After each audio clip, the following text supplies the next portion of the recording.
Students आवाज ठीक होगी?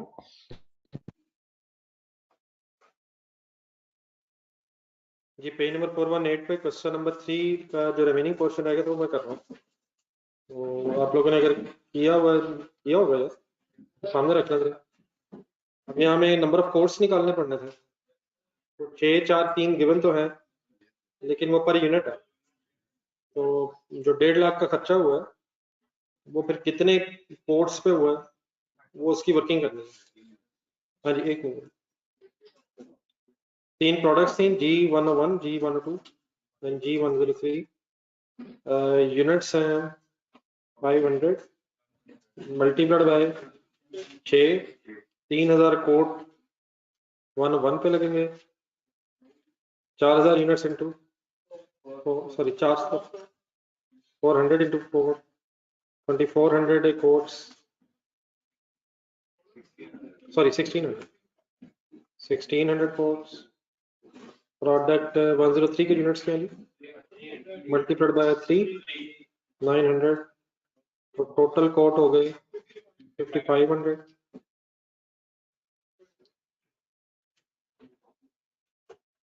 ये इस तरह ना करना था, एक मिनट कैलकुलेटर पकड़ना था।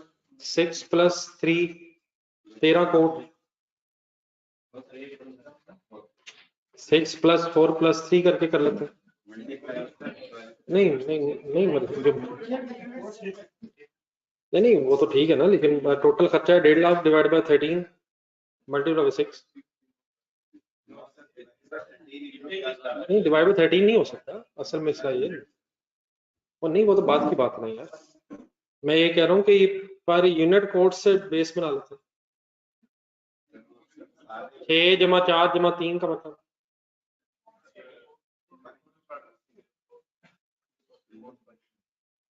6 4 3 है ना, ये तो टोटल 13 कोड बनते हैं।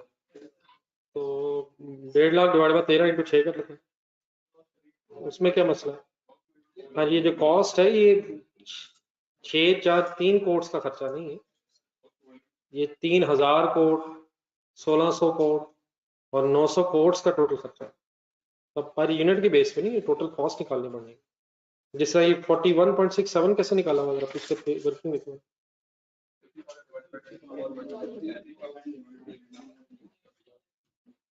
लेकिन वहां जो बैचेस दिए हैं वो बैचेस पर यूनिट है या टोटल बैचेस है? पढ़े सवाल पढ़े सभी वो टोटल बैचेस, अगर वो भी बैचेस पर यूनिट होते हैं तो पहले क्या करते हैं, नंबर ऑफ यूनिट्स बनाते हैं, सॉरी नंबर ऑफ बैचेस के एंगल से वर्किंग करते हैं, यूनिट से मल्टीप्लाई करते हैं।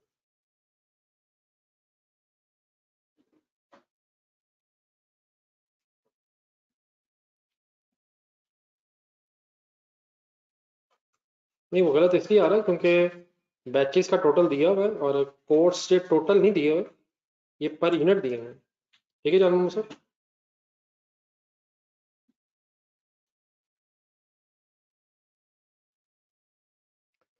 जी सर, फाइनली इलेक्ट्रिसिटी की कॉस्ट आप एलोकेट कर देंगे, तो फिगर बोलना तो रहे 150,000 डिवाइडेड बाय 5500 मल्टीप्लाइड बाय 3000। हाँ जी, डिवाइड बाय 500 भी बीच में क्यों आ जाएगा, पर यूनिट वर्किंग हो रही थी। टोटल खर्चा आ जाएगा फिर 500 यूनिट्स का खर्चा। तो फाइनली आंसर आ रहा हमारा 163.64, 109.09, 81.82। मतलब कंफ्यूजन तो नहीं कोई? लास्ट करवा दें, फिनिंग ऑफ स्प्रिंग मशीन्स, इसका कॉस्ट ड्राइवर क्या है? लीटर्स हैं, तो लीटर्स पर यूनिट गिवन है, ये भी वर्किंग करनी पड़नी है। G101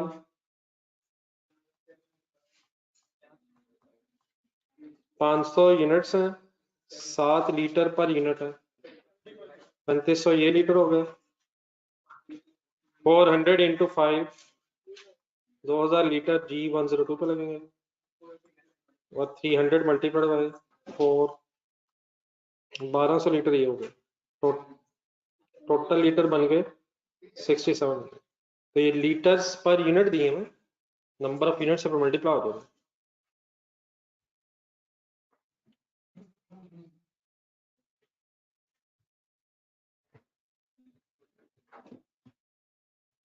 करिएगा।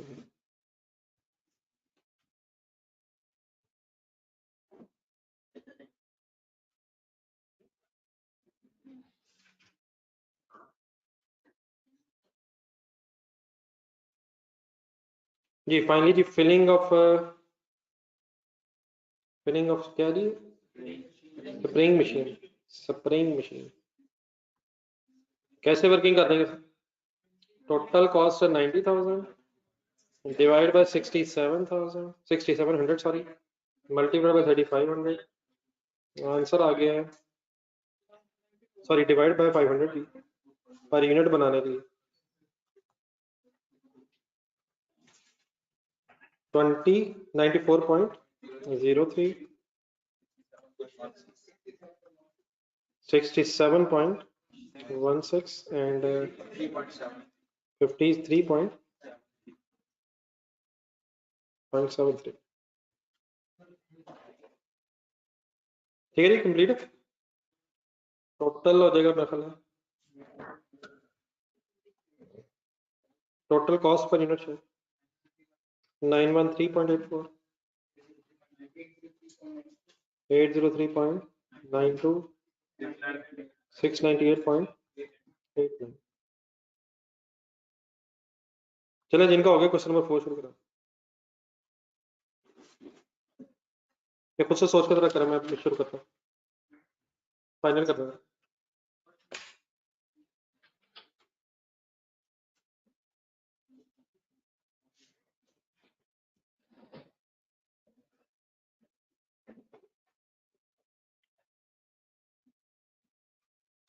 जी पहले ये 2-3 क्वेश्चंस कर लो, फिर डिस्कस करते हैं। जेड कपास वगैरह डिस्कस करते हैं कि मुस्तजाब limited manufactures 4 products ABCD output and cost data for the period just ended is as follows. Products ABCD, अब डाटा का गौर से जरा देखिए, output units 10 10 100 100, number of production runs per unit लिखा नहीं वो, material cost per unit, direct labour hours per unit, machine hours per unit. Overhead costs are given as under short run variable cost, setup cost, expediting cost, material handling cost, cost drivers दिए हुए हैं, labor cost per hour, calculate unit cost of each product। करें शुरू, concentrate कीजिएगा full.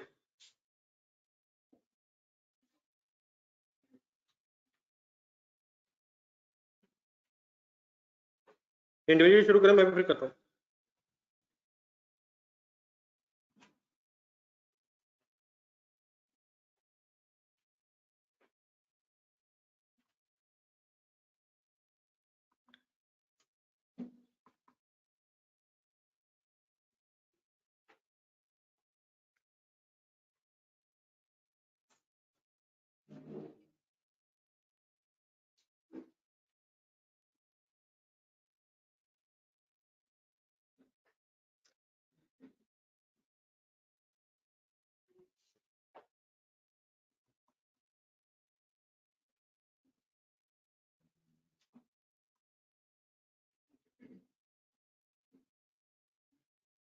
Unit cost कैसे कहते हैं? हर unit cost A B C and D,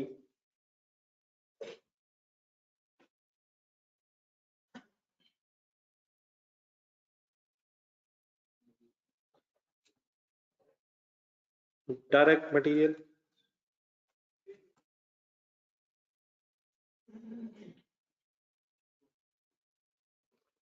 direct material 200 ही गिवन है यार, हर यूनिट ही चाहिए, पर यूनिट गिवन है 200 800 200 800। डायरेक्ट लेबर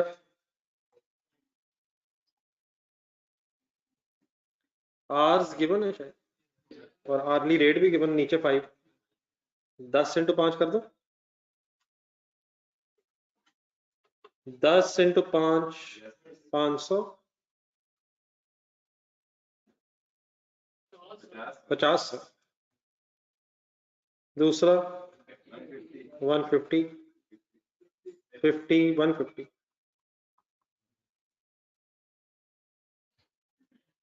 डाटा मिल रहा है सर।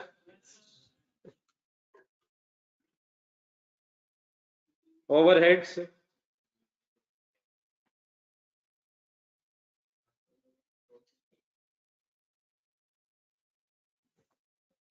जी नाम दिए मैं बेस बताई हुई है कॉस्ट ड्राइवर्स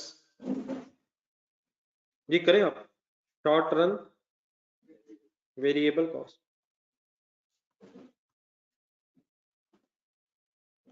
ढूंढे इसकी बेस कॉस्ट ड्राइवर्स इकट्ठे करें मशीन आवर्स ढूंढने पड़ेंगे।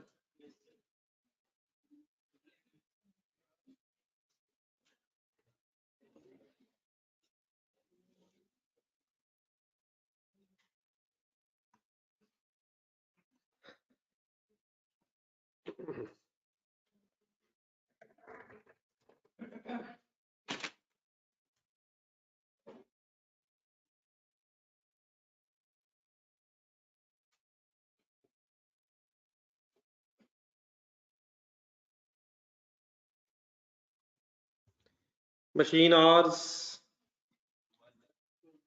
10 इंटू 10 10 इंटू 30 करें जी वर्किंग 4400 आएगा सिंपल वर्किंग करने कंप्लीट करने में से आगे चले 100 इंटू 10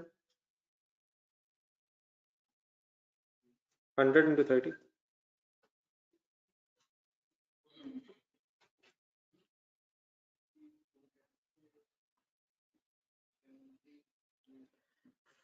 100 300 1000 3000 4400 कंसंट्रेट करें सर मशीन आवर्स यूनिट्स दिए हुए पर यूनिट मशीन आवर्स दिए हुए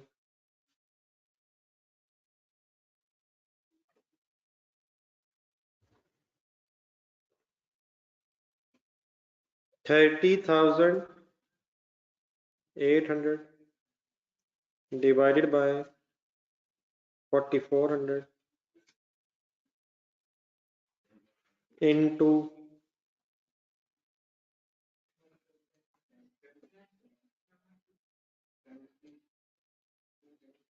100 divided by 10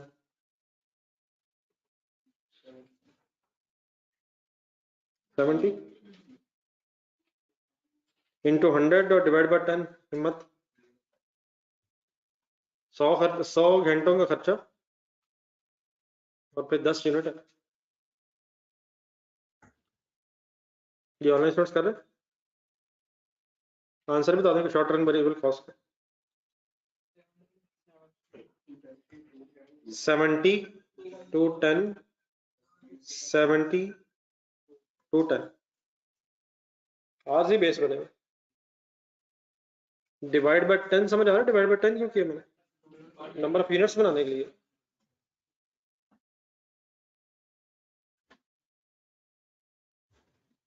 नेक्स्ट करें सेटअप कॉस्ट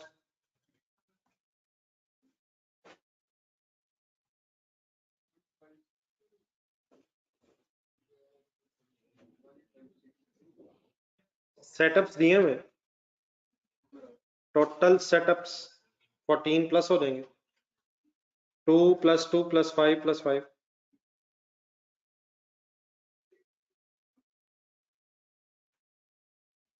जी हो सकता है लेकिन बहरहाल जिस समय पहले हो रहा है शायद उसी तरह करें ये लिए संदर्भ हो सकता है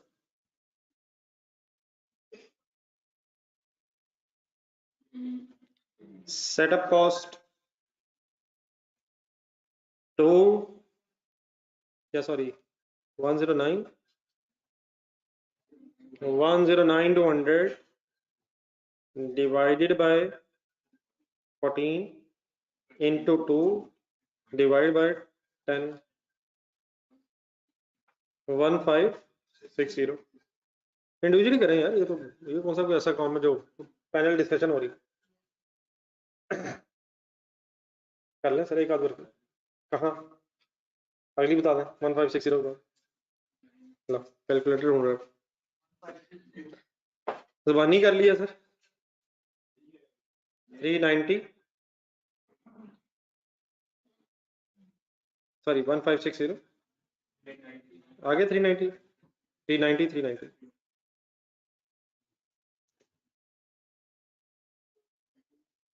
ये पहली फिगर तो चले ठीक है, बाकी कैसे आ जाती है बोर्ड से? ये बोर्ड से मुसलसल बोर्ड से आ रही है। वर्किंग करें सर, ये कि एक आधा रैंडमली और करें।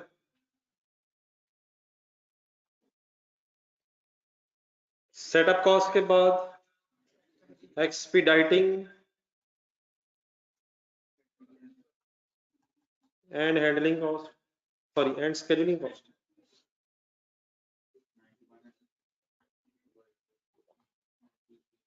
Expediting scheduling cost 91,000.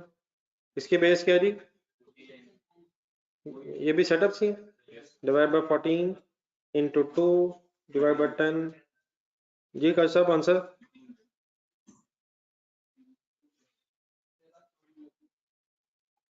1300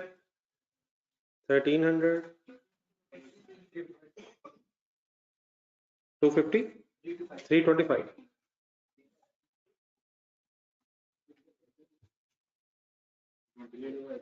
जी। मटेरियल हैंडलिंग कॉस्ट करें, वो भी सेम ही है फाइंड अप।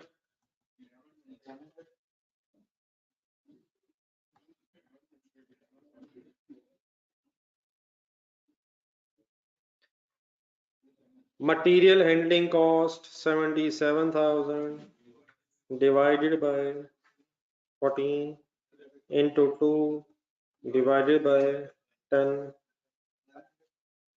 1100 275 275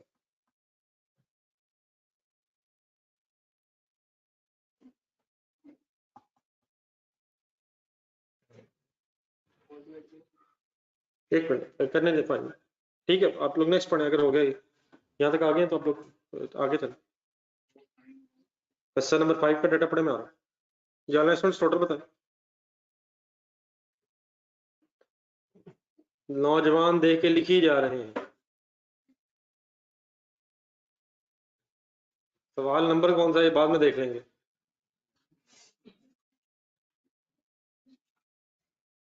हर चीज में सुस्ती, कोई ना कोई एक ऐसा बहाना जरूर ढूंढ लेना कि टॉपिक कोई सही तरह पूरा ना हो जाए, या शुरू से रह जाए, एंड से रह जाए, मिड से रह, कहीं से रह जाए।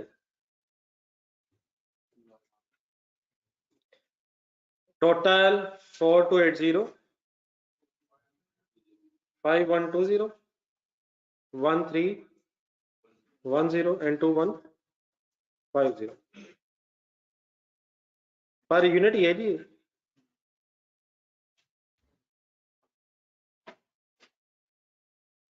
Any confusion?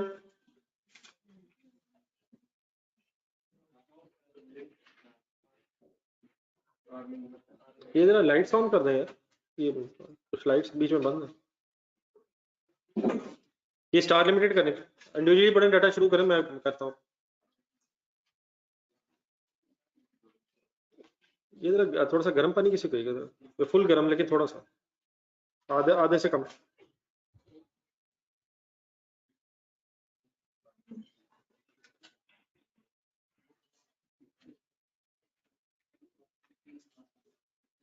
ये जानवर से कुछ ऐसे ही लग रहा है जिस तरह वहां होता था, कुछ इसी तरह वर्किंग है, लेकिन यहाँ जरा अलग अलग बेस बनी हुई है, वहां शायद एक कंबाइंड बेस दी होती थी। Star limited produces 3 products, sky, moon, sun. खुद ही पढ़ना। Complete silence please.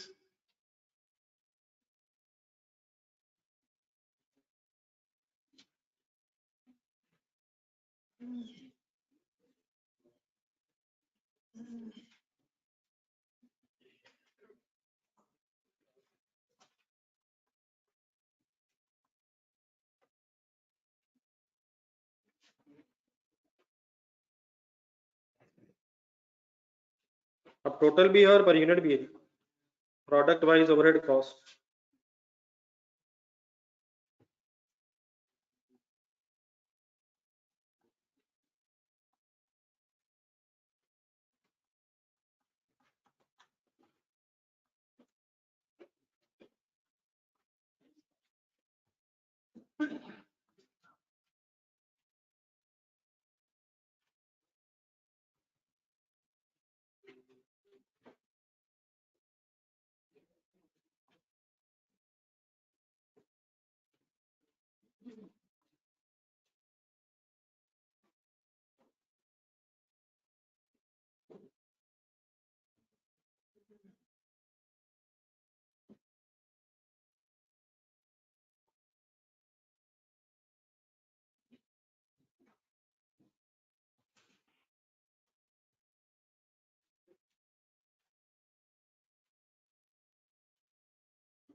इंडिविजुअली करें जरा काइंडली, कोई जरूरत नहीं बोर्ड पे देखने की।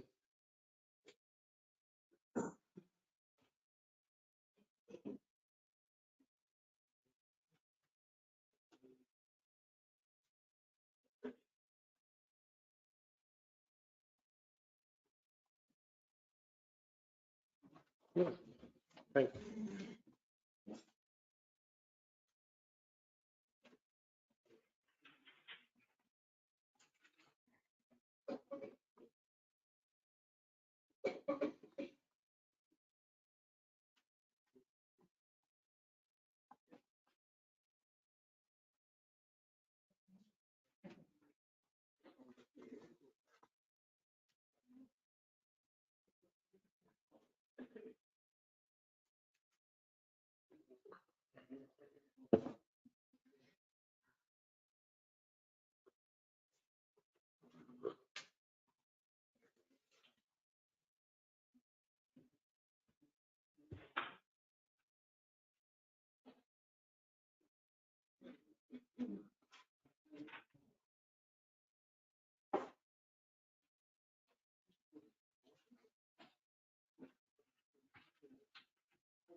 ये मशीनिंग कॉस्ट होगी कितनी कितनी कितनी एलोकेट होगी? 8,000, 12,000, 16,000, ठीक है। ये ऑनलाइन स्टूडेंट्स यहाँ तक आगे करते रहे आगे, रुकना नहीं जब तक पूरा ना हो जाए।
सेटअप 30,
ये कॉस्ट ड्राइवर दिया हुआ जी, मशीन आज कॉस्ट ड्राइवर दिया हुआ मशीनिंग कॉस्ट।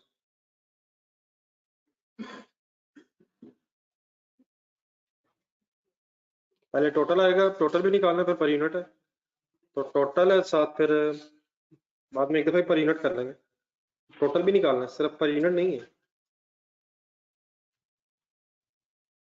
मशीन आवर्स की बेस पे एलोकेशन हो गई है, जब टोटल एक्सपेंस आएगा तो वो भी रिक्वायर्ड है, क्वेश्चन में रिक्वायर्ड है, तो फिर एक ही दफा पर यूनिट निकाल लेते हैं।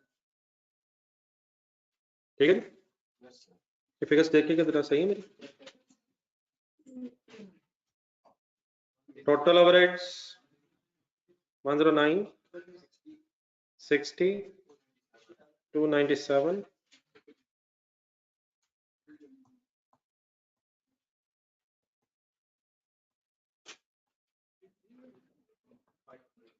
5 lakh units, 5 lakh, 1.5 lakh, 2.5 lakh respectively units पहुंचे यहाँ तक। 0.22, 0.4, 1.19।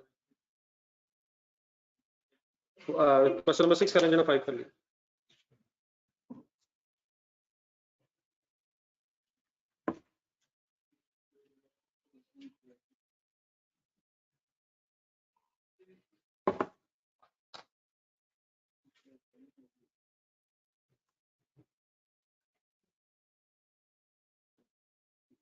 अगर 5 कंप्लीट कर लेंगे, 5 का डाटा लिखा हुआ है, अगर 5 कर लेंगे तो 6 भी फाइनल करना है। ये ऑनलाइन स्टूडेंट्स कर लिए, अगर 5 कर लिए तो बता दीजिएगा।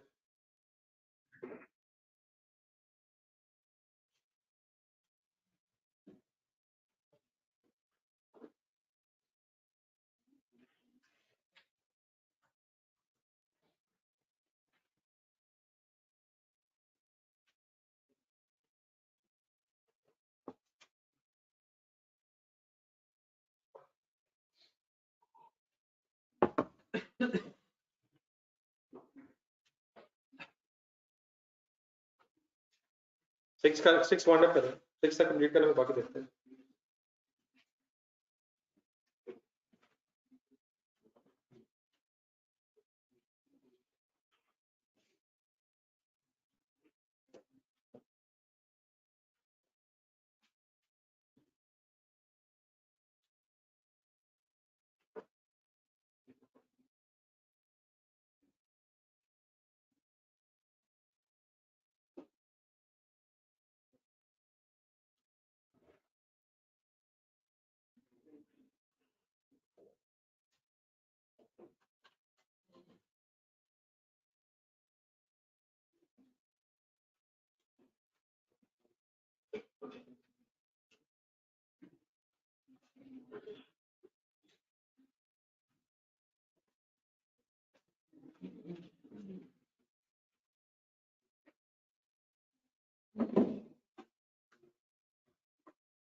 यूनिट से मल्टीप्लाई नहीं, यूनिट से डिवाइड इसलिए नहीं किया क्योंकि उसने टोटल भी मांगा हुआ है और फिर पर यूनिट मांगा होता है, एक दफा टोटल करके ही पर यूनिट आ गया।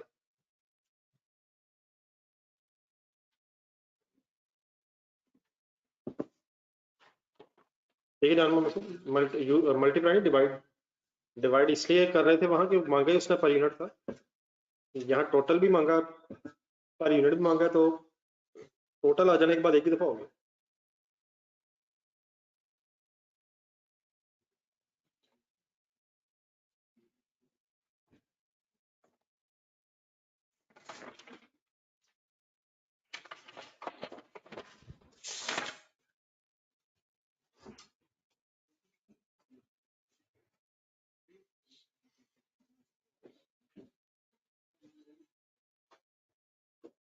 ओवरहेड्स है, सिर्फ 3 वर्किंग होनी है, मतलब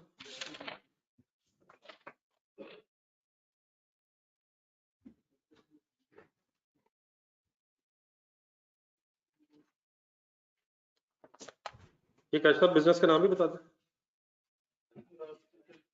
कौन सा सवाल कर रहे हैं? दे 5 रहे हैं, 5 से 6 कर लेते हैं। नहीं 5 हो रहा है 6 हो रहा है। अच्छा हम लोग नहीं, आप। एक बंदा कर रहा है, दूसरा लिख रहा है। मुझे पहले बताना था, कैलकुलेटर आप लोगों की रखे हुए यहाँ पे पढ़ा, इधर से ले लें सर आज। काशिफ के पास तो होगा, वो यूज तो नहीं कर रहा, वो एक अलग बात है, लेकिन होगा सही।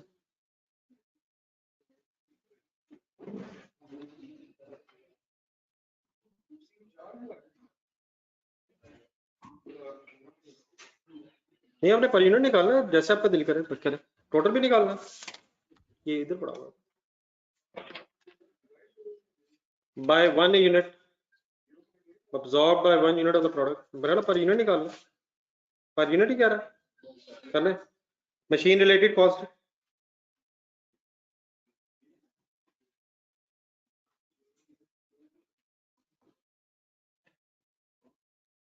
जे के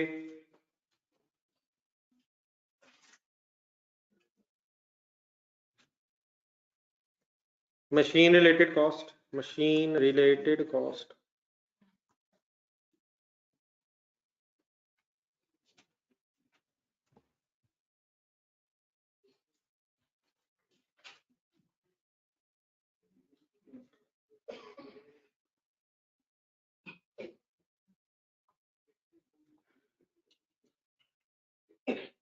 $5,000 इंटू 3 15,000 एंड के 7,000 into 1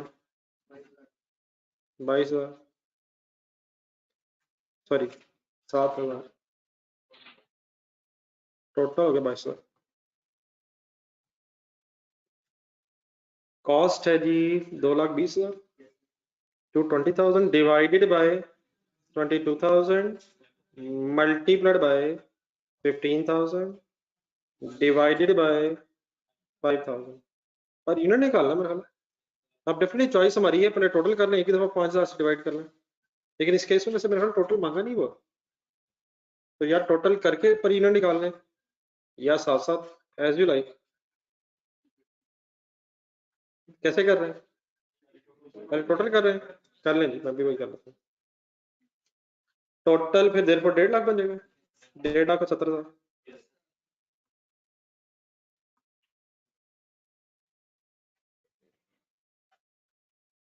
production run setup cost,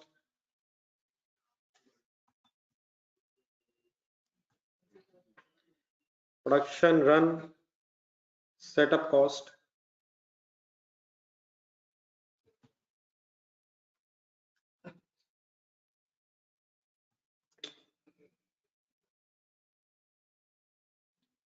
जी कैसे, ये सेटअप से 50 है टोटल, तो फिगर बन गई 20,000, 20,000 डिवाइड बाय 20 पर सेटअप खर्चा आ जाएगा, सॉरी 50 और multiply by 10 4,000 and 16 per unit करना तो पर यूनिट भी हो जाएगा ये 5,000 ही होगा,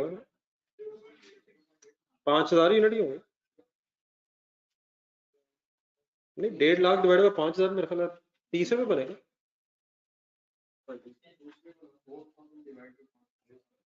ठीक है 0.8 आ जाएगा, उसमें क्या है, 30 डिवाइड बाय 5,000 ही होगा, तो आने दे जो आता है, क्या करें, अगर पॉइंट में आ गया तो काट के उल्टा कर लें, ना करेंगे। Production setup cost per unit निकालनी है तो डिवाइड बाय यूनिट से होंगे, डिवाइड बाय 5,000 ही चलेगा और दूसरी तरफ 7,000 चलेगा। Order handling cost, order handling cost base क्या है, नहीं 75 क्या है, और नंबर ऑफ ऑर्डर्स 75 टोटल, तो टोटल कॉस्ट है 45,000 divide by 75 multiplied by 15 9,000 and 36,000।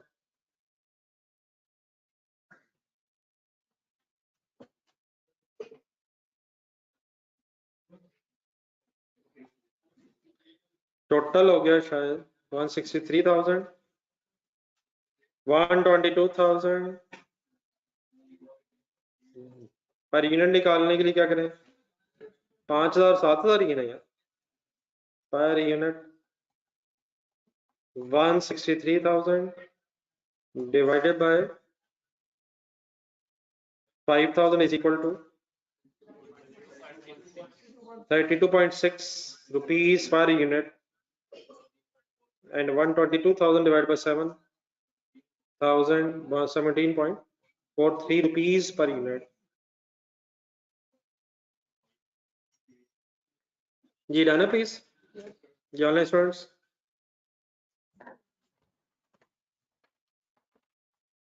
Page number 416 निकालें।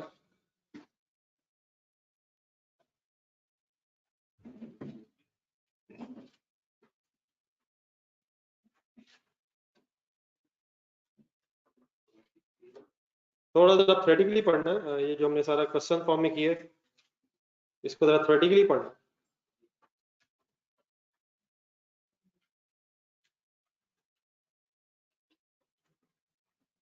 जी लिख लिया सबने?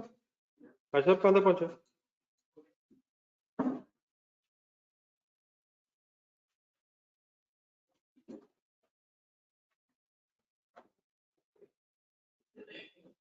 जी सबसे पहले इस पेज के स्टार्ट पे एक टेबल सॉर्ट ऑफ बना है। Following table explains the relationship of cost pools and cost driver. आपने जितनी एग्जांपल्स किए हैं इन सब में कॉस्ट पूल वैसे किसे कहते हैं? एक्टिविटी। और कॉस्ट ड्राइवर जिसकी वजह से वो एक्टिविटी इंकर होती है, जिसकी वजह से वो एक्टिविटी होती है, जो चीज एक्टिविटी डिराइव करती है। अब आपने क्वेश्चंस किए हैं, आइडियली तो शायद ये कॉस्ट ड्राइवर्स अवेलेबल होना चाहिए, कॉस्ट ड्राइवर्स अवेलेबल होने चाहिए, लेकिन अगर कभी ना हो तो इस टेबल की सिग्निफिकेंस ये है कि थोड़ा सा ये टेबल याद होना चाहिए। इससे ये टेबल जरा एक रट्टे के तौर पे पता होना चाहिए। वैसे इतना भी ऐसा स्टेट रट्टा नहीं है, जरा सोचा जा सकता, पढ़ के देखा जरा। Machine set cost, setups, now the batches, material handling cost, production runs, ये जरा टफ है। Dispatching cost, orders dispatch, ordering cost, customer orders, number of customer order. Machine operational cost किसकी बेस पे होगी? Machine hours. Production scheduling, production runs. जरा हाथ रखें cost drivers के ऊपर, राइट साइड राइट हैंड, जरा इंडिविजुअली ट्राई करें। Machine setup, number of setup. Material handling थोड़ा सा जरा टफ हो जाएगा, हाथ उठा के नीचे रखना दोबारा। प्रोडक्शन रन्स नहीं, मतलब याद करना पड़ना थोड़ा। बाकी dispatching, orders dispatch, customer orders, number of hours, production scheduling. अगर ना दिया हो कभी, अगर फॉर एग्जांपल अगर तो कोई कॉस्ट ड्राइवर उसने बता दिए फिर तो अकॉर्डिंगली करेंगे, और अगर ना दे वो तो फिर कुछ ना कुछ आइडिया इस टेबल को रिवाइज करके होना चाहिए। तो एक तो सबसे पहली चीज ये ऐसी में है जिसमें थ्योरेटिकली रिवाइज करने की जरूरत रहेगी। जी जी, प्रोडक्शन रन का मतलब तो मशीनरी कितनी दफा रन करेगी, ये मशीनरी के एंगल से, मशीन की रनिंग की वजह से प्रोडक्शन होगी। नहीं, अब अकॉर्डिंग टू डेफिनेटली आउटपुट ही है, लेकिन साइंस में जाएंगे तो ऐसे फंसने की जरूरत है। ये कौन सा आपने लिखना, आपसे ये नहीं पूछा जाना प्रोडक्शन रन किसकी बेस पे? प्रोडक्शन रन मशीन चल रही है उसकी बेस पे, बस। इससे ज्यादा आप डिपेंड करेगा ऑर्गेनाइजेशन टू ऑर्गेनाइजेशन, जिसकी मेरा ख्याल है ऑर्गेनाइजेशन में पता होना चाहिए, मतलब क्वेश्चन में तो आपको ये पता होना चाहिए किसकी बेस है, ये चीज इंपॉर्टेंट है। नेक्स्ट उसके बाद जो आपने क्वेश्चन सॉल्व किए हैं, नेक्स्ट उसके बाद जो आपने क्वेश्चन सॉल्व किए हैं भी, उनमें जो किया है अगर वो थ्योरेटिकली लिखना पड़ जाए, मतलब अगर पूछा जाए कि एक्टिविटी बेस्ड कॉस्टिंग में सारे ओवरहेड्स को एलोकेट कैसे किया जाता है, कर तो दिया हमने, लेकिन अगर थ्योरेटिकली लिखना पड़ जाए तो वो कैसे लिखेंगे हम, अब नेक्स्ट ईयर पढ़ने लगे तो आप इस तरह कीजिएगा जरा एक पढ़ते हुए ये वाली हेडिंग पेज नंबर 417 के स्टार्ट पे एक टेबल साथ रख लीजिएगा, तो उसको जो किया हुआ है उसको जरा देख लेते हैं। Cost of product can be calculated under activity based costing with the help of 5 basic steps. Activity based costing में कॉस्ट ऑफ प्रोडक्ट कैलकुलेट करते हुए number 1 step, Identify major activities that support manufacturing. बताएंगे किसे कहा जा रहा है? Cost pool, page number 417 देख के बताएं कॉस्ट पूल्स के नाम क्या है? Machine servicing, assembly servicing, setup cost, order processing. तो पहला काम क्या है? कॉस्ट पूल आइडेंटिफाई किए जाए, मींस एक्टिविटीज आइडेंटिफाई की जाए। Number 2, accumulate overhead cost of each activity. This accumulated cost of each activity is called as cost of cost pool. जरा ढूंढ के बताएं मशीन सर्विसेज की कॉस्ट क्या है? 18.4 million. Assembly services 18.15 million and so on. ये क्या है? ये अमाउंट क्या है? It is the overhead cost of each activity, जिसको फिर cost of cost pool, rupees of cost pool, सही है? कॉस्ट पूल का खर्चा, एक्टिविटी का खर्चा, डन है? अब डेफिनेटली हमें एग्जाम में तो पेपर में देगा, मेरे ख्याल ये डाटा देगा तो हम वर्किंग करेंगे, क्वेश्चन कर रहे हैं। लेकिन प्रैक्टिकली स्पीकिंग सबसे पहले क्या आइडेंटिफाई होगा? कॉस्ट पूल मींस एक्टिविटीज, फिर उसका खर्चा, cost of activity, cost of cost pool. जब आज ये हो जाएगा तो नेक्स्ट कॉस्ट ड्राइवर्स आइडेंटिफाई होंगे। कॉस्ट ड्राइवर किसे कहते हैं? तो नेक्स्ट पेज देखें, machine hours the cost driver, direct labour hours, setup cost, ठीक है, एंड सो ऑन। और सिर्फ क्या ये सफिशिएंट नहीं होगा? Cost driver of each cost pool सिर्फ नाम से सफिशिएंट नहीं होगा, इसके बाद अगला कॉलम देखें, इसकी क्वांटिटी भी पता होनी चाहिए। 230 जिसका लिखा हुआ है 2,30,000 मशीन आवर्स, 3,30,000 मशीन आवर्स, ताकि आप क्या निकाल सकें? कॉस्ट ड्राइवर की बेस पे कॉस्ट पूल का पर निकाल, एब्जॉर्प्शन रेट निकाल सकें। तो जब ये तीन काम हो जाएगा, कौन कौन सा? Identify the activity, accumulate the overhead cost of each activity, cost driver, तो देन फोर्थ स्टेप ढूंढना, एब्जॉर्प्शन रेट फिर आप निकालेंगे। कैसे? Amount of cost pool divide by, जरा एक वर्ड और बीच में ऐड कर लेना, quantity of cost driver, quantity of cost driver, ये बीच में जरा जहां बुक में लिखा हुआ है आपके पास, क्वांटिटी ऑफ कॉस्ट ड्राइवर, ये वॉल्यूम ऑफ कॉस्ट ड्राइवर। मसलन दोबारा कैलकुलेटर पकड़ा था, what is the amount of first cost pool? 18.4 million लिखे कैलकुलेटर में, और divide by quantity of cost driver 2,30,000। तो अब ये जो 80 आ गया, ये क्या है? ये अब्जॉर्प्शन रेट है पर machine hour. Machine services are costing us 80 rupees per machine hour. जब ये आ जाएगा फिर क्या करेंगे? Last absorb the activity cost into products. इसका आंसर ढूंढने जरा क्वेश्चन नंबर 1 का अपने रजिस्टर में। जब ये 80 आ गया था तो आपने क्या किया था, जरा ढूंढ के बता। नहीं, हम इकट्ठा ही वर्किंग कर रहे थे। 80 आ गया था, फिर हमने 3 प्रोडक्ट्स थी, नहीं वो देख लेना, मतलब स्पेसिफिकली क्या किया था। जे, ए और एम को उनके आर से मल्टीप्लाई कर दिया था, मतलब ये 80 आया था, फिर जे, ए, एम कितने कितने आर्स आए थे? हाँ जी, 75,000 शायद आर्स। तो 80 into usages of cost driver, जितना कॉस्ट ड्राइवर जिस प्रोडक्ट में यूज किया उससे फिर मल्टीप्लाई करना, ताकि फिर उससे रिलेटेड ओवरहेड्स आ जाए। देखिए कितने थे फाइनली, कितने जे के 75,000, ए के 1,10,000, एम के।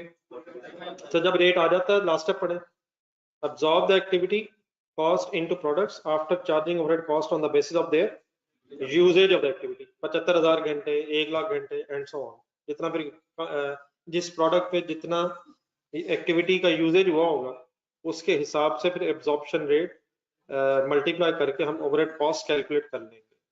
ठीक है, तो अगर ये थ्योरेटिकली स्टेप्स लिखने पड़ जाए तो एक नजर दोबारा रिवाइज करें, रिवाइज करने की जरूरत होगी, लेकिन बेस्ट यही रहेगा किसी एग्जाम्पल के डाटा को बेस बना के पढ़ लिया जाए। पढ़ लेते ना दोबारा मैं सामने।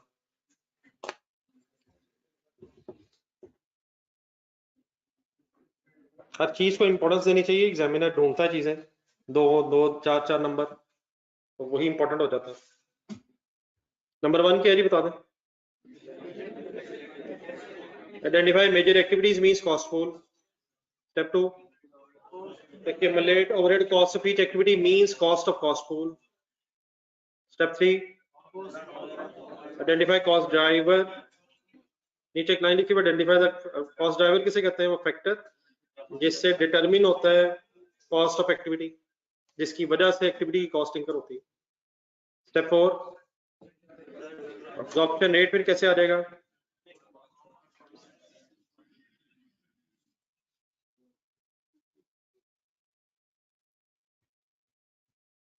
और फाइनली फिर जब अब्जॉर्प्शन रेट आ जाएगा तो मल्टीप्लाइड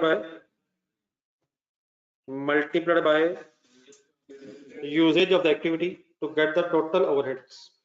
ठीक है जी ऑनलाइन स्टूडेंट्स। देन एक पेज पीछे आ जाएगा।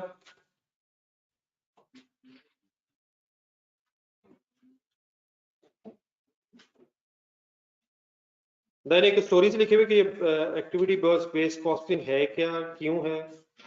इसमें से ये जो बोल्ड हुई चीजें अगर इतनी ही कम से कम हजम कर ली जाए पढ़ के तो शायद ये सफिशिएंट रहेगा। तो आज पहला फर्स्ट पैराग्राफ में तो थोड़ा सा बोल्ड हुआ। Activity based costing is alternative technique to traditional absorption costing technique. ये शायद मैंने कल भी बताया था आपको। Which is used to absorb indirect cost means overheads to the product. It is a costing method that assigns indirect cost of product based on each product's use of activities. In simple words, in ABC, products consume activities and activities consume resources. उलट कह लेते हैं जरा, activities पे खर्चे होते हैं और उन एक्टिविटीज से फिर प्रोडक्ट्स बनती हैं, देयरफॉर वो खर्चे प्रोडक्ट्स पे फाइनली एलोकेट होंगे। प्रोडक्ट्स क्या कंज्यूम करते हैं? एक्टिविटीज, और एक्टिविटीज पे खर्चा होता है। वो जो खर्चा जो एक्टिविटीज पे होता है वो फाइनली प्रोडक्ट्स पे एलोकेट होता है। हजम हो जाएंगे। नेक्स्ट पैराग्राफ में बोल्ड वर्ड्स पढ़ना है। Overheads are allocated in proportion to the activity cost center और कॉस्ट पूल्स। रेपिटेशन है। The overhead cost are ultimately absorbed into products on the basis of. Then उसके बाद एक्टिविटी कॉस्ट बेस्टिंग की definition दी हुई है जो शायद वही अप्लाई किया हमने आगे। Method of costing which involves number 1 identifying the cost of main supporting activities। अब यहाँ उसने दो चीजें शायद इकट्ठी कर दी हैं, एक्टिविटी और उनकी कॉस्ट, दो चीजें इकट्ठी बात होगी। Identifying the cost of main supporting activity. ये सपोर्टिंग एक्टिविटी किसे कहा गया? Cost pool. And the factors that derive the cost, दूसरा हिस्सा कॉस्ट ड्राइवर्स। जब यहां तक हो जाएगा तो then support overheads are charged to products by absorbing cost on the basis of products usage of the factor deriving the overheads।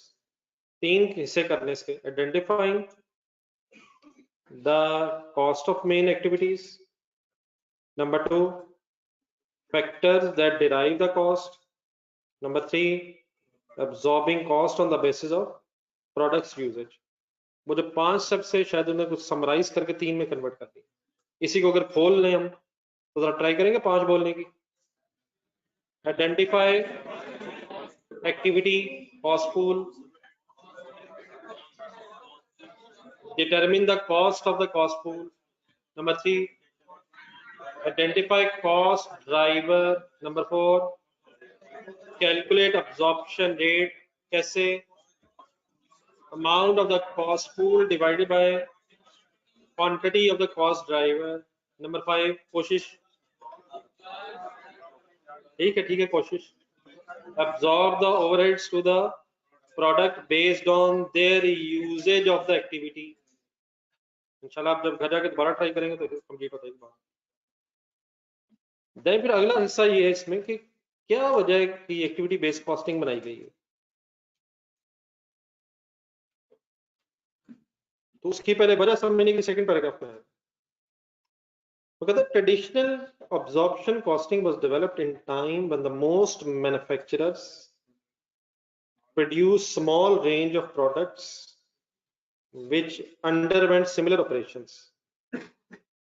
लेकिन एक पैराग्राफ बीच में, पहले आखिरी वाला ऐड करना फिर सारी बात मैं एक्सप्लेन करता हूँ।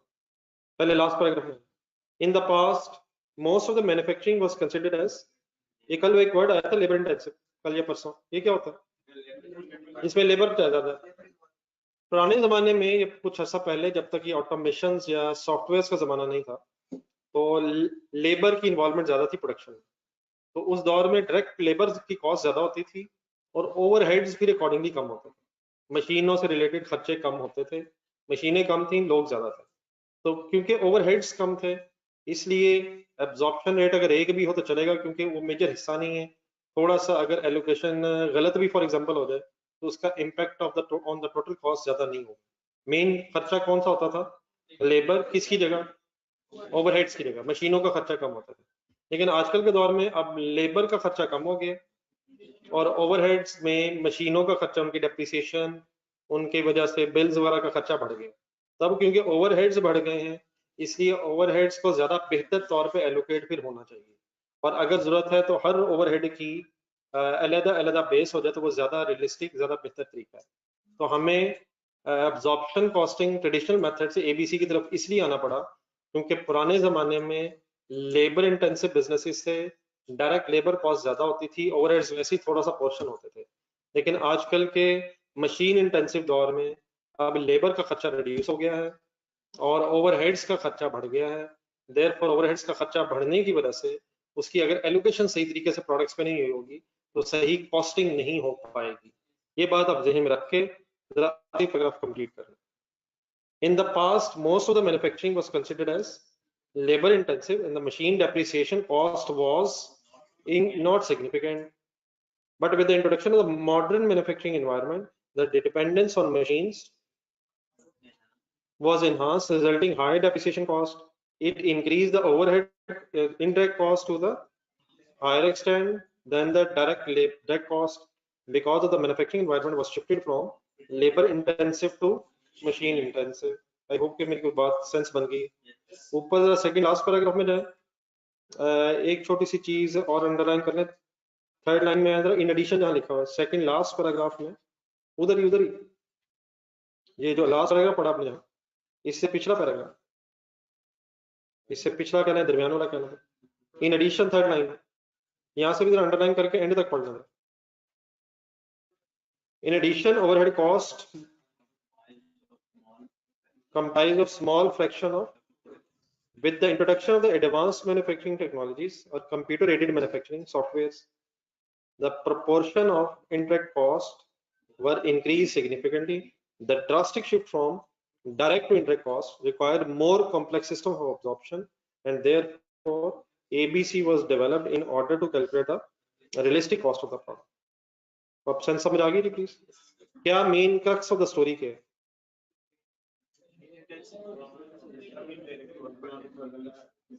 पढ़ लें पहले, फिर मुझे सुनाना आपने, जरा इंग्लिश में पढ़ लें और फिर अपने जरा लफ्जों में मुझे चंद एक लाइनें सुनानी है।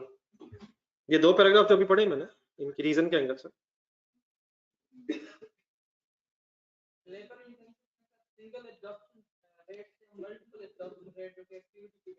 नहीं, जब लेबर इंटेंसिव था तो ओवरहेड्स कम थे यार, और ओवरहेड्स अगर कम थे तो वो अगर फॉर एग्जांपल सही एलोकेट नहीं भी होंगे तो फर्क नहीं पड़ता, लेकिन अगर ओवरहेड्स ही का खर्चा मेजर है और उनकी एलोकेशन ठीक नहीं हो पाएगी तो फिर मसला। ये असल में बात हुई, और देयरफॉर फिर ये एक नया तरीका ये इन्वेंट किया गया कि रादर देन कि हम एब्जॉर्प्शन रेट कोई एक निकालें, सारे खर्चे इकट्ठे करके डिवाइड कर दें, हर खर्चे को अलग अलग जिसकी बेस पे वो होना चाहिए वो आइडेंटिफाई करें। पढ़ लें आप।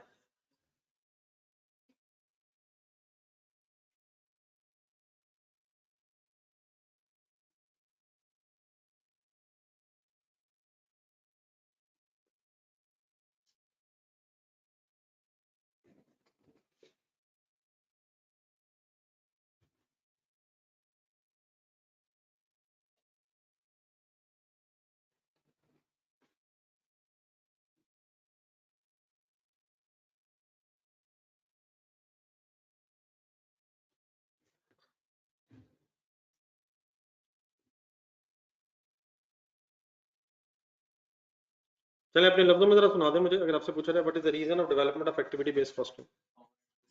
हाँ जी, बोल दें पूरा, आपको 1 मिनट बोलना चाहिए, पूरा 1 मिनट बोलना चाहिए।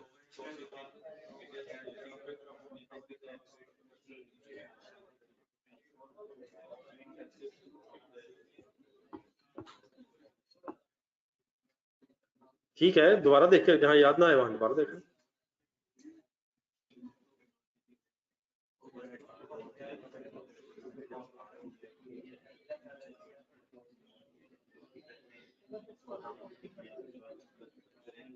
जी ऑनलाइन स्टूडेंट सुना रहे हैं मुझे?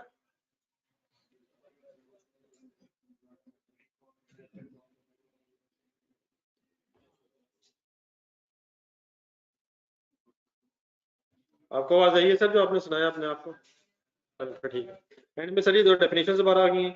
Cost pool, cost pool is an activity which consumes resources and for which overhead cost are identified and allocated.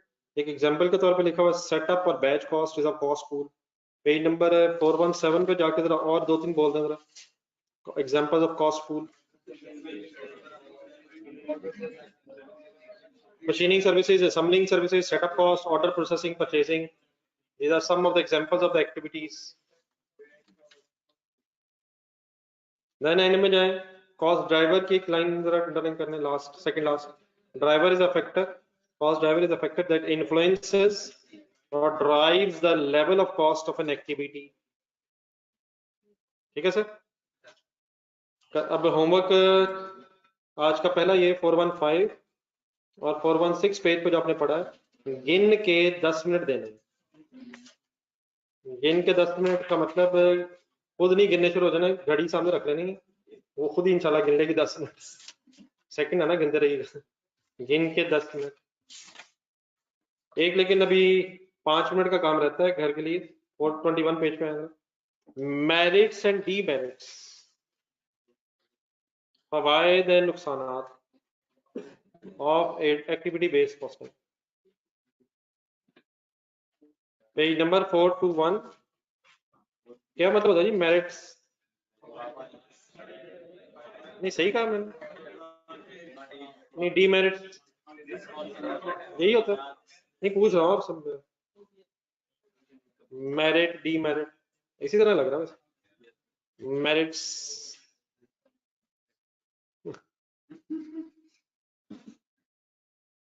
Number 1 sir, the complexity of the manufacturing has increased the use of advanced technologies and multiple product range along with shorter period product life cycle.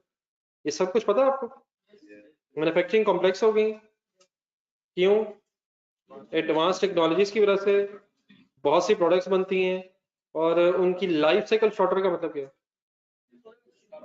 नई बहुत जल्दी नई product आ जाती है, बहुत जल्दी नई गाड़ी आ जाती है, बहुत जल्दी नया ब्रांड आ जाता है, नए नए मोबाइल सुबह शाम ही आते हैं शायद, नहीं ऐसे ही मतलब नई चीज आती बाद में है, पुरानी पहले हो जाती है। तो इससे क्या हुआ जी? Activity based costing recognises this complexity. Activity based costing क्या कर रही है? वो इस कॉम्प्लेक्सिटी को एक्नॉलेज करके मल्टीपल कॉस्ट ड्राइवर्स की बेस पे फिर एलोकेशन कर रही है। तो एंड के वर्ड्स तो मेन शायद है, लेकिन वो उसका बैकग्राउंड क्या है ये एंड वाले वर्ड्स का?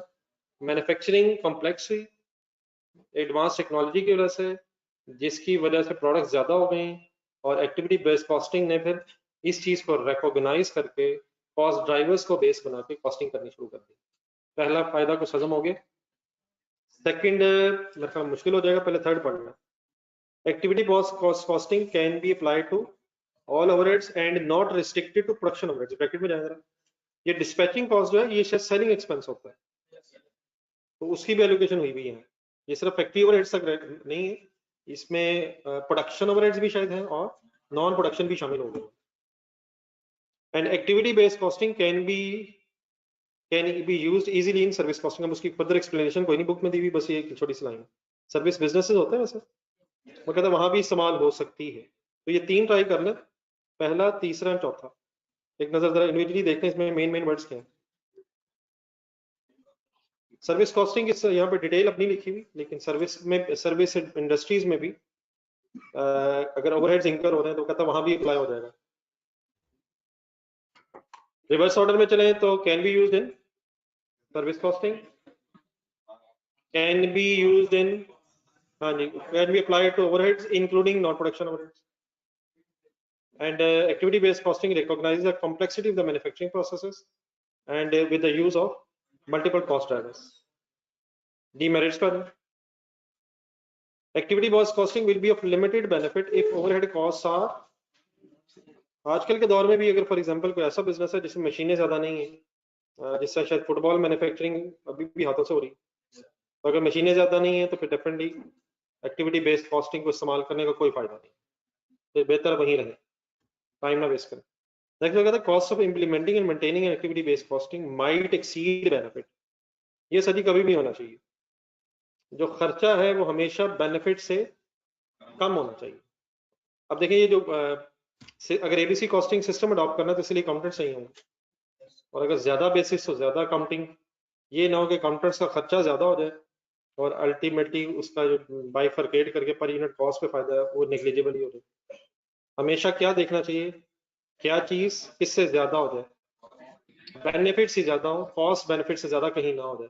मसलन फॉर एग्जांपल अगर बर्गर खाने को दिल कर रहा है और 800 रुपए का बर्गर है, तो ठंडे दिल से पहले सोच लेना चाहिए कि अगर मैंने ये बर्गर खा के घर आके दोबारा खाना ही खाना है और सिर्फ लोगों को ही बताना है कि मैं वहां गया था, तो ये जो लोगों को बताने का फायदा, क्या ये जस्टिफाइड है 800 रुपया लगाने का? अगर तो ये है जाने दें, अगर तो 800 रुपया लगा के नेट बेनिफिट सिर्फ ये है कि मैंने अपना स्टेटस लगाना है और रोटी घर आके ही खानी है, तो तसल्ली से सोचते हैं शायद कोई खास फायदा नहीं। हाँ अगर इससे ज्यादा है तो ठीक है, कॉस्ट बेनिफिट एनालिसिस कर ले इंसान जब भी कोई नया काम करे। आप लोगों को बात समझ नहीं आई होगी क्योंकि आपको कभी इस तरह की फजूल हरकत का अंदाजा ही नहीं। बर्गर खा के कौन सा स्टेटस कमा लो, बर्गर का कमा लो, दो बंद थे, आधा काटा हुआ था बीच में, सॉरी मैं आपके जज्बात से खेल रहा हूँ। नंबर 3 वो कहता है method model is difficult to understand comparatively, आपके लिए तो कुछ भी मुश्किल नहीं अलहमदुलिल्लाह रहता, लेकिन कंपैरेटिवली अगर अब्जॉर्प्शन कॉस्टिंग सोची जाए एक ही बेस थी और यहाँ काफी सारी बेसिस हो गई, तो comparatively it is difficult to understand. And the choice of activities, अब अगर एक्टिविटीज और उसे कॉस्ट ड्राइवर ही गलत सेलेक्ट हो जाए तो फिर ये सब फायदा, उधर खर्चा भी करने का फायदा नुकसान ही है। इन अप्रोप्रिएट, क्या अगर इन अप्रोप्रिएट हो जाए, एक्टिविटीज और कॉस्ट ड्राइवर्स की चॉइस ही इन अप्रोप्रिएट हो जाए, तो जो हम चाहते हैं कि ओवरहेड्स मीनिंगफुली प्रोडक्ट्स पे एलोकेट हो जाए वो हम नहीं कर पाएंगे। पढ़े मेरे सामने एक दफा पढ़े, फिर 5 मिनट घर इसके लिए भी हैं, टोटल कितने हो गए, 15 मिनट हो गए, लेकिन कल काफी टाइम आपके पास है, अभी मैं सोच रहा हूँ कुछ 15 मिनट है कल अभी, लेकिन 1 मिनट तो पहले यहाँ लगाए ना, इंडिविजुअली जरा अपने आप को सुना लो, मेरिट्स डीमेरिट्स।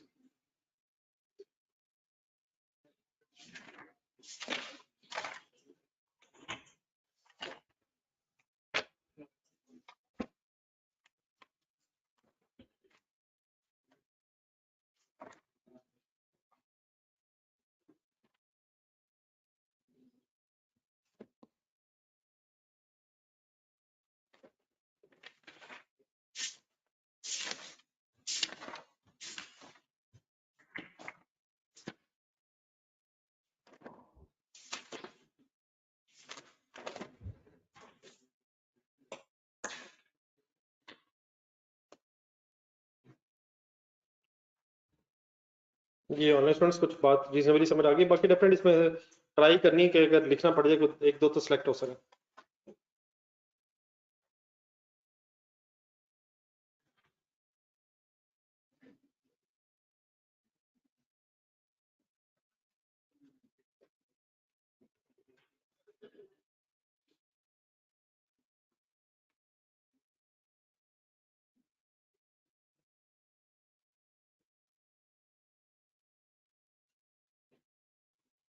ये अगर नहीं आते तो फिर तो ज्यादा खतरा आने का।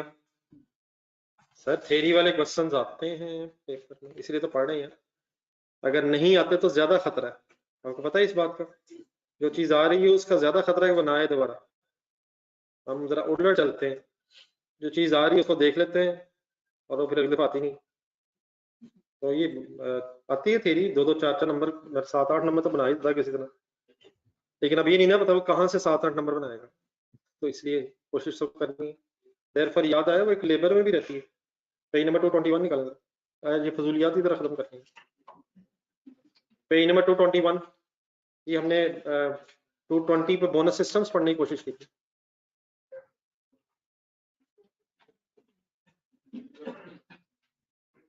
पेज नंबर 220 पे है। जॉन लेस्टर स्टैंडी, एक नजर रिवाइज करना जरा। हाई डे रेट सिस्टम पढ़ा था, वो थोड़ा सा आगे एक दो पेजेस रहता है।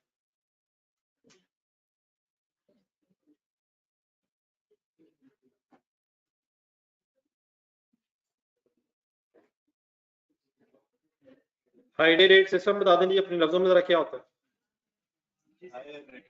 अगर कोई एम्प्लॉय जो है टारगेट को अचीव कर ले तो उसका रेट, आर्ली रेट बढ़ा दिया जाता है। उससे हमें क्या फायदा हुआ?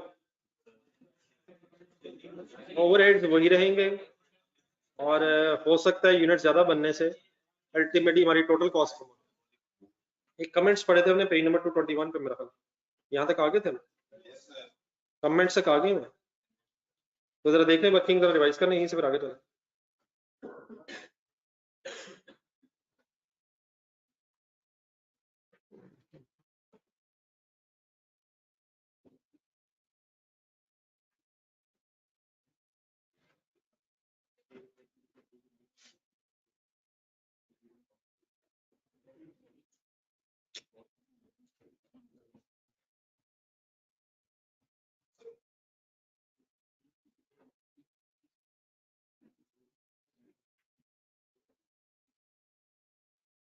चले सर, कुछ एडवांटेजेस आगे। ये हाई डे रेट सिस्टम चल रहा है, high day rate system page number 221 के एंड से शुरू कर रहे हैं। ओके, पहला एडवांटेज कहता है जी इजियर है। आपका क्या ख्याल है? कैलकुलेट आपने किया है, समझा लेंगे किसी को? जरूरत पड़ेगी इंशाल्लाह समझा भी लेंगे। इजी है। वो कहता है इससे अश्योर होगा कि एम्प्लॉय की वेजेस कंसिस्टेंटली हाई हो जाए, तो एक इसने एडवांटेज वैसे ही बना दी है। नेक्स्ट पेज पर एक डिसएडवांटेज जो है, पहला वाला अच्छा है, जरा डिसएडवांटेज तो कहता है employ can not go beyond the fixed hourly rate for the extra effort they put in. इस लाइन को अंडरलाइन करना और पेज नंबर 220 पे वापस जाएंगे। जो एग्जांपल थी उसको जरा सामने रखना। डिसाइड ये हुआ था कि अगर 40 घंटों में 220 तक, सॉरी 200 तक यूनिट बनाएगा, 200 तक यूनिट बनाएगा तो 4 रुपए, और अगर 240 बनाएगा तो 5 रुपए। अब फर्स्ट करें कोई एम्प्लॉई है वो 280 बना दे, तो तब भी उसे 5 रुपए के हिसाब से 200 इंटू 5, सॉरी 40 इंटू 5, 200 रुपया ही मिल रहा है। तो उसको कोई एक्स 240 से इजाफी यूनिट बनाने का कोई इंसेंटिव नहीं होगा, तो देयरफॉर वो भी शायद मायूस हो जाएगा, और अगर ज्यादा बना भी सकता होगा तो नहीं बनाएगा, क्योंकि उसको पता है मुझे इंसेंटिव तो मिलना है। इसलिए ज्यादा बेहतर ये है शायद कि बोनस यूनिट्स के एंगल से, और अगर ज्यादा बन जाए और बन जाए और बन जाए, एक मोटिवेशन मुसलसल रहे, मोटिवेशन खत्म ना हो। ठीक है, तो अब आगे जरा पढ़ने दो बात। Employees cannot go beyond the fixed hourly rate for extra effort they put in. In this example, for example, ये जो पिछली एग्जांपल उसी की बात हो रही है, अगर एम्प्लॉय 280 यूनिट बना ले instead of 40, the cost per unit would reduce, हमारी वैसे कम हो जाएगी, सोचा सोचा even further, but all saving would go to the benefit of the employer. लेकिन एम्प्लॉय को फायदा नहीं होगा, और एम्प्लॉय को भी ऐसा ऐसा पता चल ही जाएगा कि मैं एक्स्ट्रा यूनिट बनाई जा रहा हूँ, मुझे तो कोई फायदा नहीं है। तो देयरफॉर वो भी किसको नॉर्म समझ बैठेगा कि बस ठीक है 240 भी मिल जाए ना, तो 240 काफी है। ठीक है,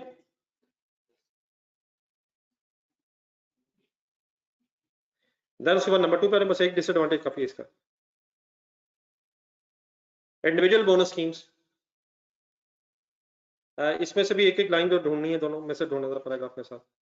An individual bonus scheme set out performance objective targets and usually form part of the performance appraisal system of the organization. इसकी भी बजाय बल्कि अगला सेंटेंस अंडरलाइन करना। Every individual bonus is calculated separately and is unique to। असल में दो तरह की बोनस स्कीम्स अब उधर क्वेश्चन में भी हमने की थी, पेज नंबर 225 और 224 जरा देखें।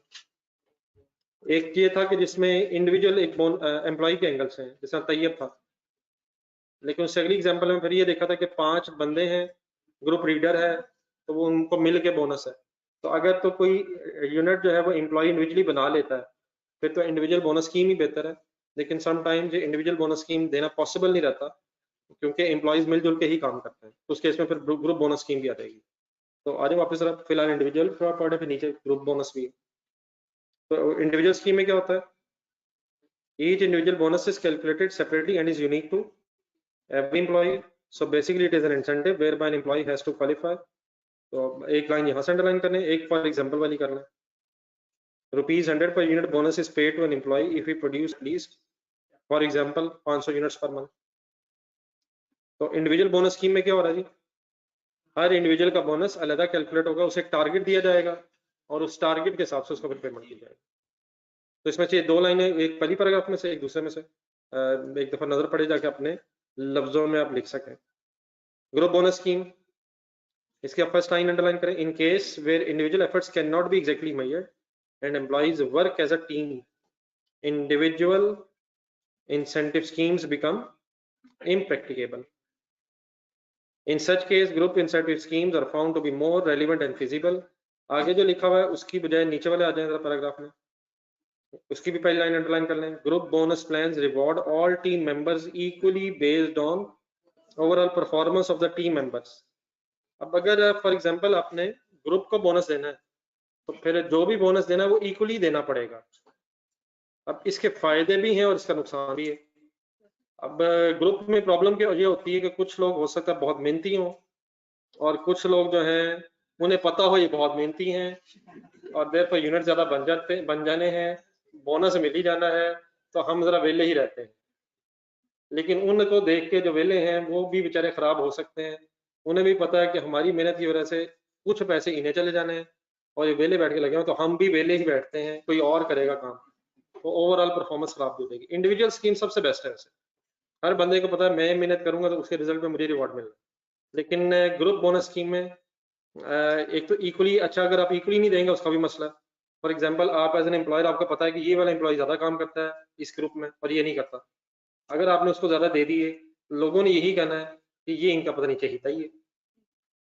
जो नहीं काम करने वाला उन्होंने ये नहीं कहना कि अब हम भी काम कर लें। इंसान की साइकी वो नेगेटिव ही सोचता है, ये जानबूझ के ये जो हमारे जो एम्प्लॉयर्स हैं इन्हें पता नहीं इनका ज्यादा ही सगा, हमें पता नहीं ये तो सुतेला समझते हैं, इसको अहमियत ज्यादा दिया हुआ है।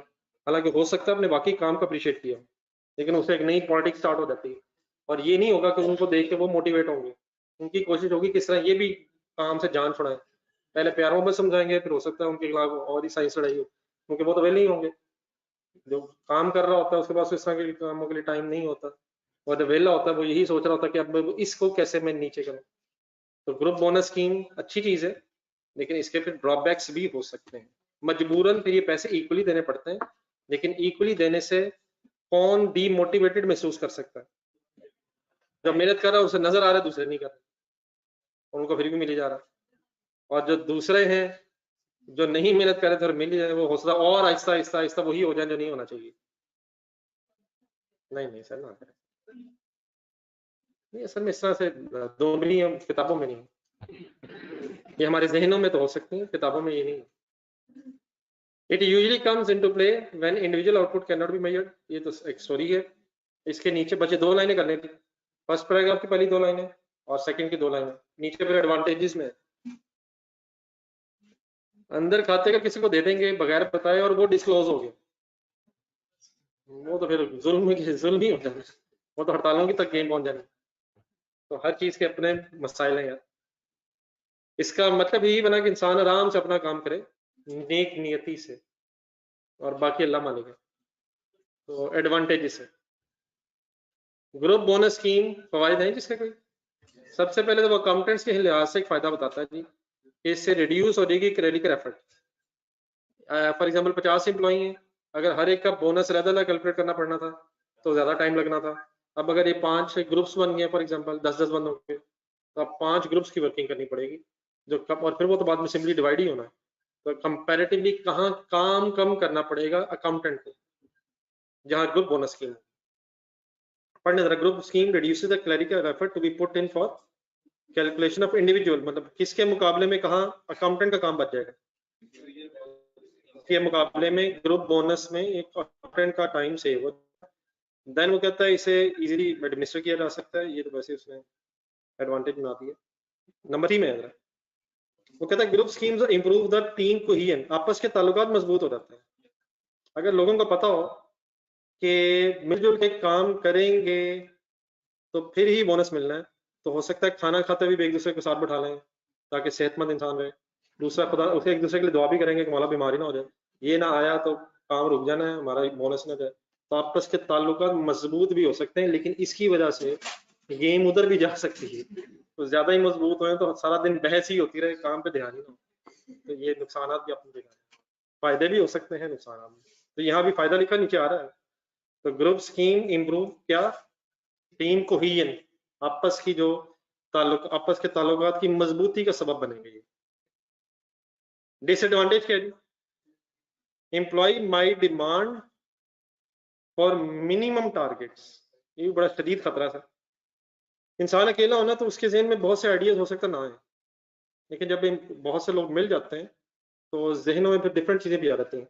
मसलन एक बंदा आराम से सुकून से बैठा काम कर रहा है, तो दूसरा आके कान में कहता है यार ये इतना तो काम कर रहा है, ये बोनस उसके हिसाब से ठीक नहीं है, आज हम मिलके चलते हैं। सारे 500 पहुंच गए हैं कि ये जो हमें काम दिया जा रहा है ना, ये हमारी इस्तात से ज्यादा है, तो इसको जरा रिड्यूस किया जाए, और देयरफॉर ज्यादा यूनिट बन जाए टाइम में और बोनस ज्यादा हो जाए।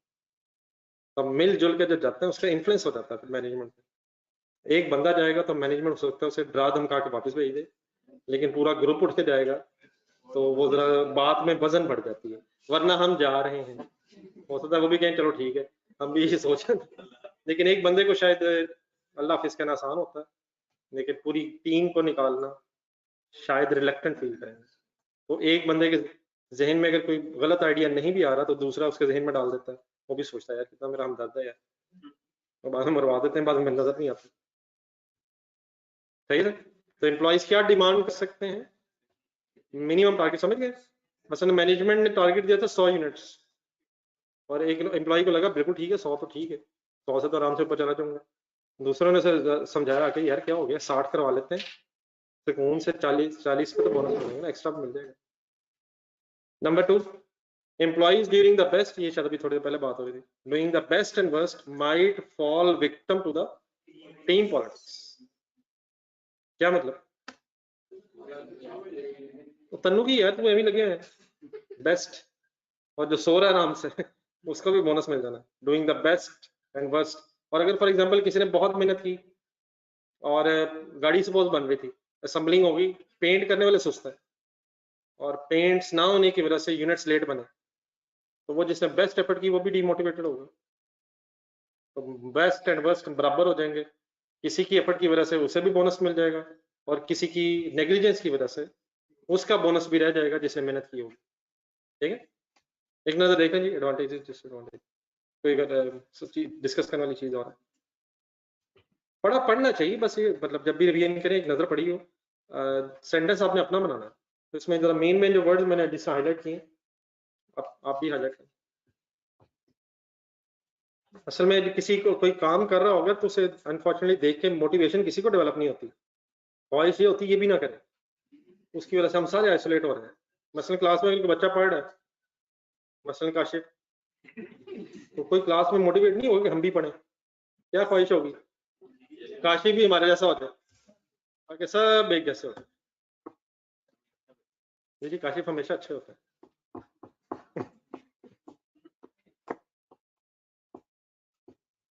ह्यूमन साइकी है। एक नजर पड़ी गई मेन वर्ड बोले, what are the advantages disadvantages. Reduce clerical effort, easy to administer, improve team cohesion. Disadvantage, employees might demand minimum target, employees doing best and worst might fall victim to the team politics. Team politics is main word, might demand minimum target, team cohesion, easy to administer, reduce clerical efforts, कुछ ना कुछ keywords अगर।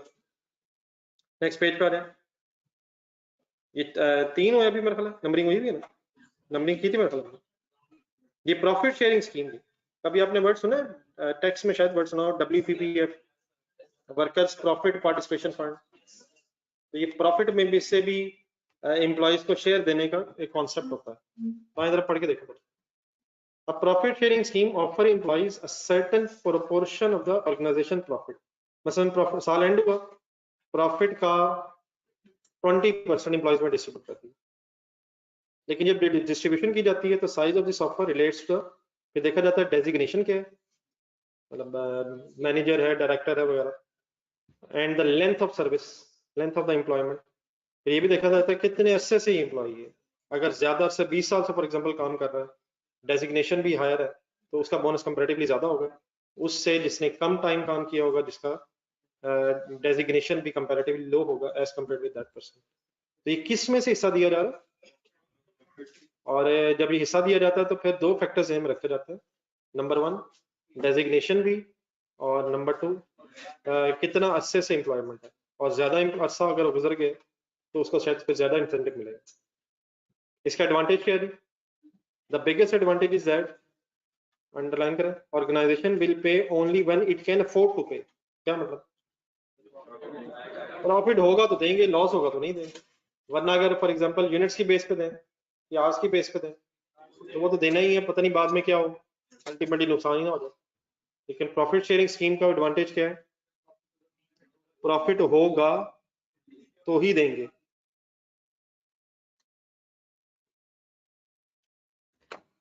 Then उसके बाद कहता है such scheme can be offered to indirect labour. का मतलब ये कि फॉर एग्जांपल सिक्योरिटी गार्ड है, अब वो तो बेचारा प्रोडक्शन में इन्वॉल्व ही नहीं है, वो देखता होगा गौर से कि ये जो प्रोडक्शन वाले हैं ये ज्यादा भी पैसे ले जाते हैं, मैं क्या करूं, तो उसको बोनस फिर नहीं मिल सकता अगर प्रोडक्शन के बेस पे होगा।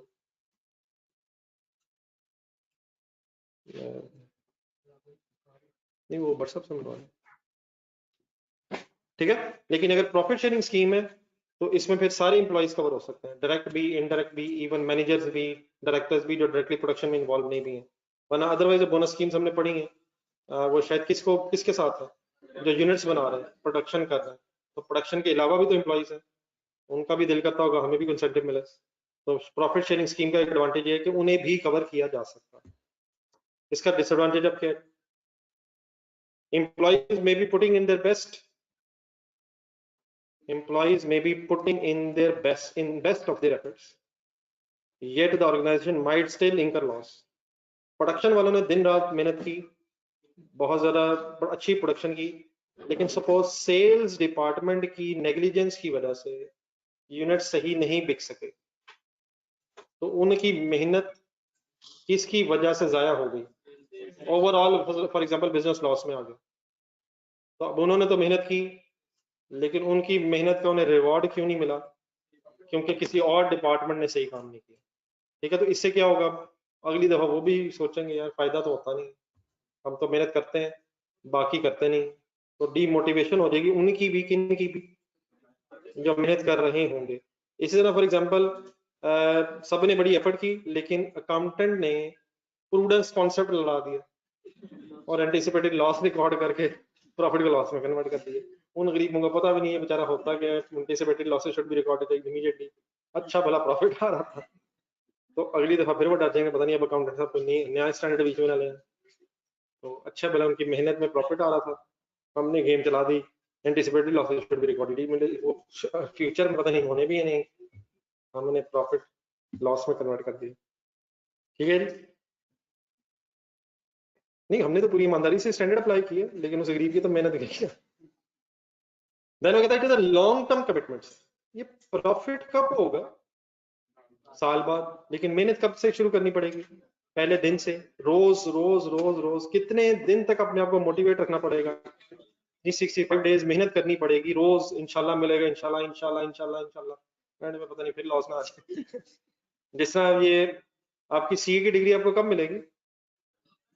अब एक लॉन्ग टर्म कमिटमेंट है, इसलिए डेली बेसिस पे, फर्ज करें डिग्री का एक सफा है, अगर डेली बेसिस पे थोड़ा थोड़ा वो सफा 3-5 सालों में काट काट के थोड़ा थोड़ा हिस्सा रोज मिल जाए, तो फिर भी कोई बंदा दिखा सकता है किसी को ये मेरी इतना सी हो लेकिन क्योंकि लॉन्ग टर्म कमिटमेंट है तो रोज अपने आप को मोटिवेट रखना बड़ा मुश्किल हो जाता है। कर लेंगे, रिकॉर्डिंग ले लूंगा, इंसान इधर क्यों जाता है? क्योंकि डेली रिवॉर्ड नहीं है। आइडियली शायद रोज का रोज अगर रिवॉर्ड मिल रहा हो तो अगले दिन दोबारा इंसान मोटिवेट होकर आ सकता है। तो क्योंकि लॉन्ग टर्म कमिटमेंट है, एम्प्लॉइज The employees पढ़ने sentence पूरा करें. The employees have to wait for the bonus till the year end. The reward is not an immediate one. तो इसके लिए फिर अपने आप को मुसलसल मोटिवेट रखना इस उम्मीद पे कि इंशाल्लाह मिलेगा बड़ा मुश्किल हो जाएगा समझ इंसान जज्बात खो बैठता. ठीक है जी. तो क्या क्या डिसएडवांटेज है? पढ़ ले अपने वर्ड्स में. Employee may be putting in best effort, yet the organization might still incur loss on account of the issues beyond the control of the employee. Production वालों का लिंक ही नहीं था सेल वालों से, या सेल वालों ने बड़ी कोशिश की, क्वालिटी सही नहीं थी, तो उनसे बियॉन्ड थी कुछ चीजें. And it is a long term commitment. जो ऑनलाइन स्टूडेंट्स हैं जी साहब,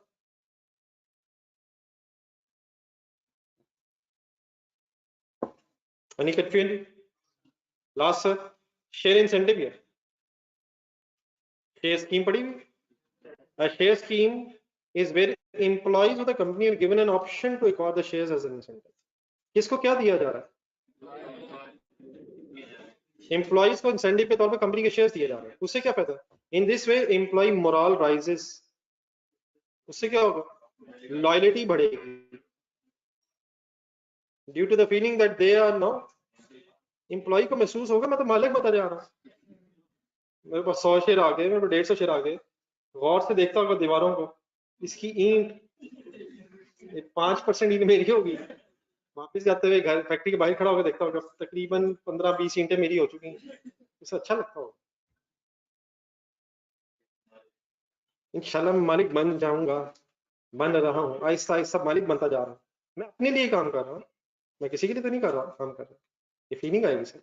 अगर आपको अपनी कंपनी के शेयर्स मिलना शुरू हो गए तो आपको क्या फीलिंग होगी? ये तो कंपनी मेरी है.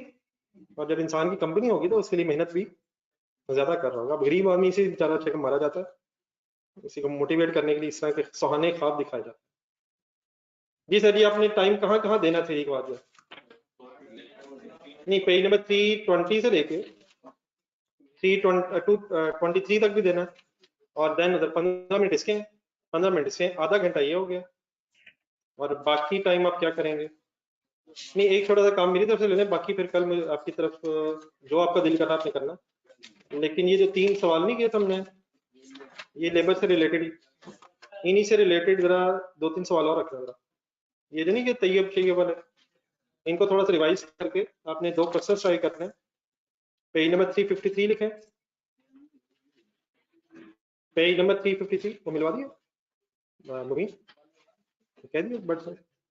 पेज नंबर 353 इसाक साहब के नाम से है, इसाक लिमिटेड. और एक अगले पेज पे जाएंगे तो फैक्ट्री मैन्युफैक्चर 3 कंपोनेंट्स मिल रहा है. ये 2 क्वेश्चंस हैं. पहले क्या करेंगे आप, तेरे पेज नंबर 354 और 354 तो 3 सवाल किए हुए बोनस स्कीम वाले, उनको जरा थोड़ा सा रिवाइज करके इस तरह के कामों को भी टाइम दे रहा है. इक्वल इंपॉर्टेंस हर चीज को दें. तो ये 2 क्वेश्चंस हैं. इनमें दूसरे में शायद कुछ इश्यूज आपको आए, पहला मेरे ख्याल मैक्सिमम अटेम्प्ट हो जाएगा. तो अपनी तरफ से करते रहें, फिर इंशाल्लाह टाइम निकालेंगे. अल्लाह.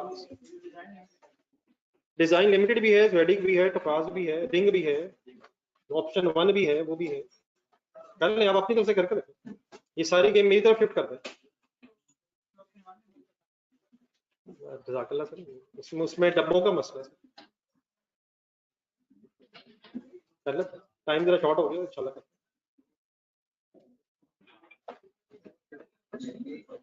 ये ठीक है ना?